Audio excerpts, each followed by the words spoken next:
All right. Here we go. Yes. 8, 10. 8, 10. A8, 10. Doesn't have quite the ring to it. A8, 10. A8, 10. A8 is tough. A8 is really tough. A8, 10. We're modeling over here. Oh, we're still modeling. But before we get into all that, yes, I'm not sure where you're going with this. I have a serious question. What's wrong? Why is today a beautiful day for math? Today is a beautiful day for math. I don't know. Just kind of we're in winter. It might snow this winter.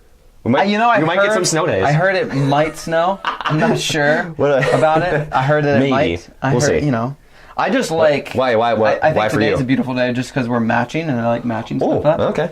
Got to match. It's good. It's good stuff. I can model quadratic. Okay. Did you know that these are the A-level problems? They're A-level problems? These are A-level problems. So, like, if you're going to get an A, you have to be able to do all the C and B and then A-level. And then these. Oh, cool. I think this is easy money, too. I think this is easy money. You're just looking at it. You're just recognizing the pattern here. Just look a little closer. Just bet. All right. So we apologize about the fuzzy writing, but you can still read this. You can follow. Yeah, you have your paper, hopefully. Yep. So here's the vertex form. Got it. So, okay. I know, since that's a negative, that's like the vertex is actually 10 and then 30. Yep. So that's negative 10. That's not that one. Looks like down here. Oh, yeah. There it is. The vertex is 10, 30. Yep. The X one switches. There it is. I'm looking at it right. 10, 30. Yep. Got it. Okay. And then the second one, we got the opposite of that. So this would be negative 10, negative 30, which we just saw that, right? Oh, it's right here. It's already matched up. So that's those correspond with each other. Here's the equation. And then if we graphed it, its vertex would be at negative 10, negative 30. And corresponding just means matching. Matching. All right, cool. You'll see that in geometry. Oh.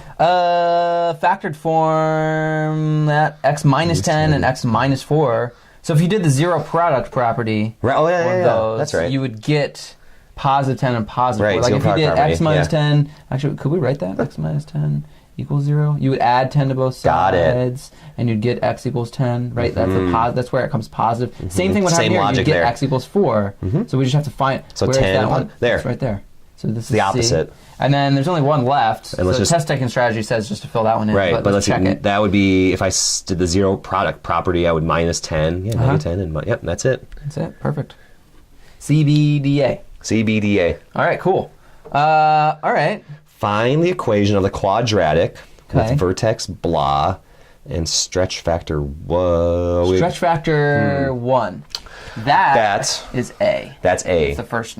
We haven't really talked about that, but there's a drill before this lesson that if you're in class, we did a little drill with this where we looked at the stretch factor. Yeah.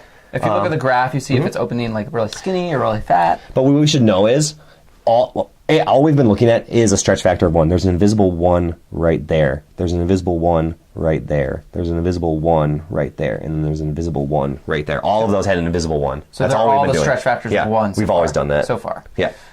So we need then a quadratic. We're given the vertex. All right, so it's got to have y equals. So y equals, and then, we have the vertex, which means vertex form. So one of those. So, and that's a positive 4, so it's x minus 4.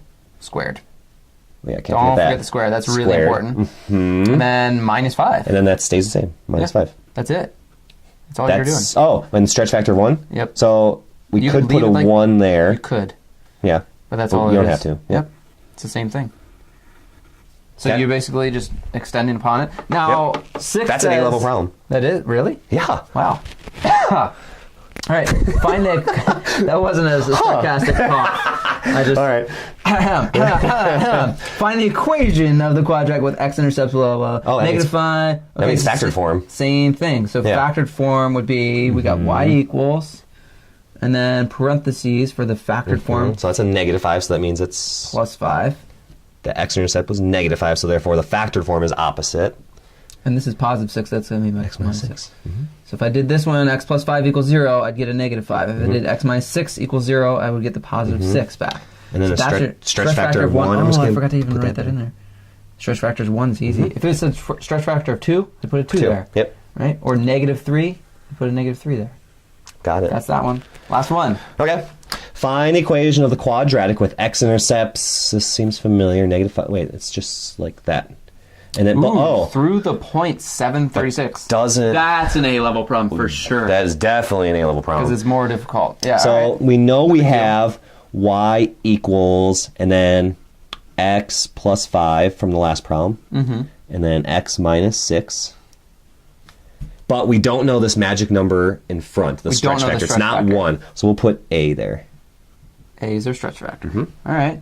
And then we have to use that other clue to find a. To find a, we use the other clue. 736. So we have, let's write that down. 7, which is the x, and then 36, which is the y. So helpful. So helpful. And then we just plug that in. Yep, plug in the 36 where the y was. So y is 36, so that goes there. Equals, we don't know a, that's what we're trying to find. X is 7. So 7 plus 5. And then this is what students get confused here. We also have to plug in for that x. Yeah. There should be no x's left. You're going to write a 7 there.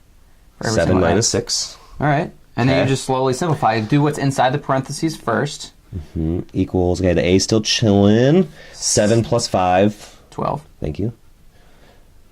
And then 7 minus 6. 1. Great. And then what's that? A times 12 times 1. So that's, here, I'll just keep going. I'll write this one line. A times 12 times 1, that's A times 12, right? Yeah, because the 12, 12 times 1. I wrote it a little differently. But yeah, what's the last step? We could switch it around and say 12a, but we can just divide by 12. We don't have to. I think we're at that level. To get rid of a multiply times 12. And I could have put this in parentheses. I just decided to put the dot there. So divide by 12. Yep. Divide by 12. So 36 divided by 12 is 3. So it looks like our stretch factor is 3. A equals 3. And if we use that stretch factor, it'll work with these points because we just did that, and then we use the rest of it. So we put it all back together. So y equals 3, parentheses, x plus 5, x minus 6. Cool. Right on. Let's circle that. I've seen that one in Algebra 3-4 too. Yeah, oh yeah. They'll go deeper in Algebra 3-4 on that for sure. That's it. Good luck. Good luck.